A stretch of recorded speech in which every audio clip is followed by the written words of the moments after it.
क्या आपको पता है कि अगले 10 सालों में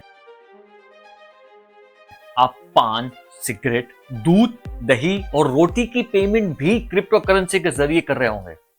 एक ऐसी डिजिटल करेंसी जो बहुत तेजी से अडॉप्ट हो रही है और उसके बैकग्राउंड में बहुत सारी कंट्रीज रेगुलेशंस बन रही हैं। अगले चंद सालों में आप देखेंगे कि बहुत सारे कंट्रीज क्रिप्टो करेंसी की अपनी ऑफिशियल करेंसी बना चुके होंगे। मतलब अभी आपके कंट्री की करेंसी अगर रुपीस, धर्म, रियाल या कोई और करेंसी है तो उसके साथ एक और ऑफिशियल करेंसी हो जाएगी जो क्रिप्टो करेंसी होगी और आप चाहें तो उसमें भी पेमेंट कर सकेंगे।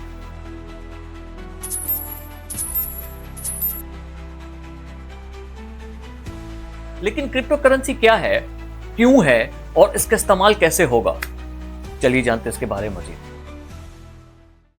ये सब 2008 में शुरू हुआ जब दुनिया एक ग्लोबल फाइनेंशियल क्राइसिस के दौर से गुजर रही थी।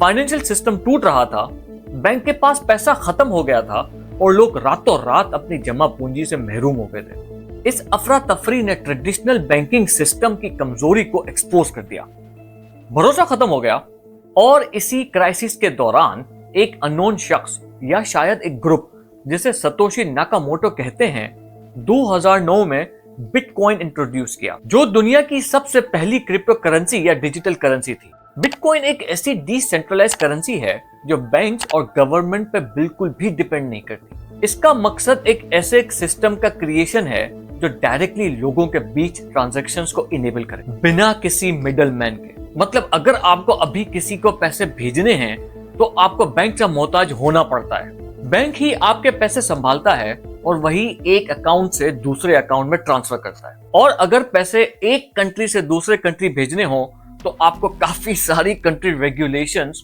और लॉस का सामना करना पड़ता है। सेंट्रलाइज्ड और डिसेंट्रलाइज्ड सिस्टम का सबसे बड़ा फर्क यह है कि सेंट्रलाइज्ड सिस्टम में बैंक या कोई मिडलमैन होता है जो ट्रांजैक्शंस को मॉनिटर और कंट्रोल करता है।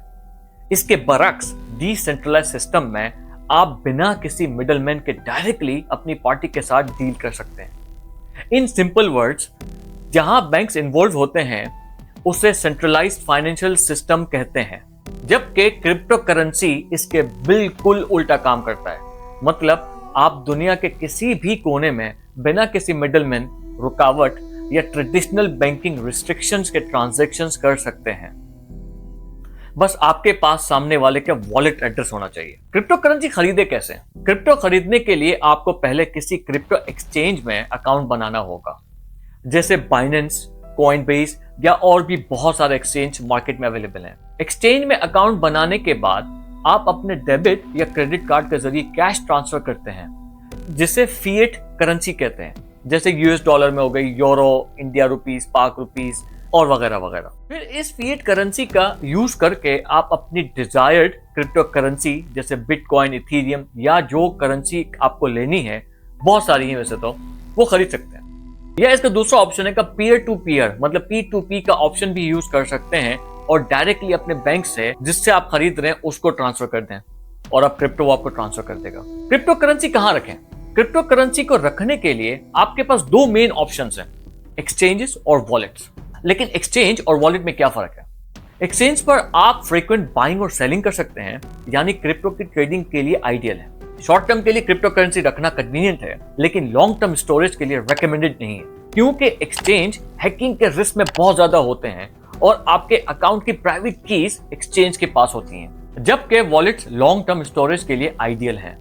आप अपने क्रिप्टो फंड्स के कंप्लीट ओनर होते हैं, क्योंकि प्राइवेट कीज आपके पास होती हैं और ये कीज आपको सिक्योरली स्टोर करना होती हैं, वरना फंड्स परमानेंटली लॉस्ट हो सकते हैं।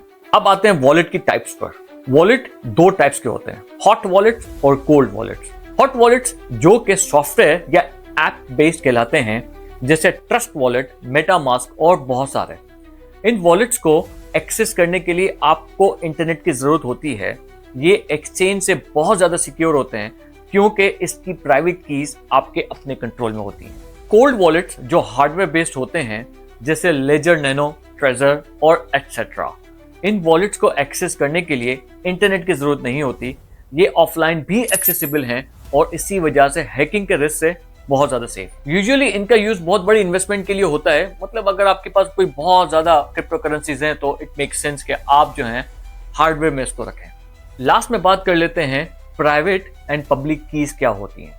प्राइवेट कीज एक यूनिक सीक्रेट कोड होता है जो एक तरह का पासवर्ड है जो आपके क्रिप्टो करेंसी वॉलेट को एक्सेस करने के लिए जरूरी होता है।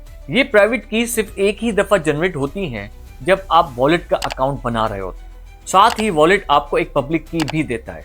पब्लिक की एक एड्रेस की तरह काम करती है जिसे आप क्रिप्टो करेंसी सेंड या रिसीव कर सकते हैं।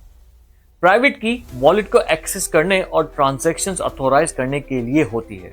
लेकिन मोहतात रहिए, अगर आपकी प्राइवेट कीज खो जाएं तो आप अपने वॉलेट्स और फंड्स का एक्सेस परमानेंटली लूज कर सकते हैं और इससे रिकवर करना इम्पॉसिबल होता है अनलेस आपके पास इन कीज का बैकअप हो या रिकवरी फ्रेजेस हो जो आपने बनाए होंगे at the time of account creation. उम्मीद करता हूं ये सब आपको आसानी समझ में आया होगा।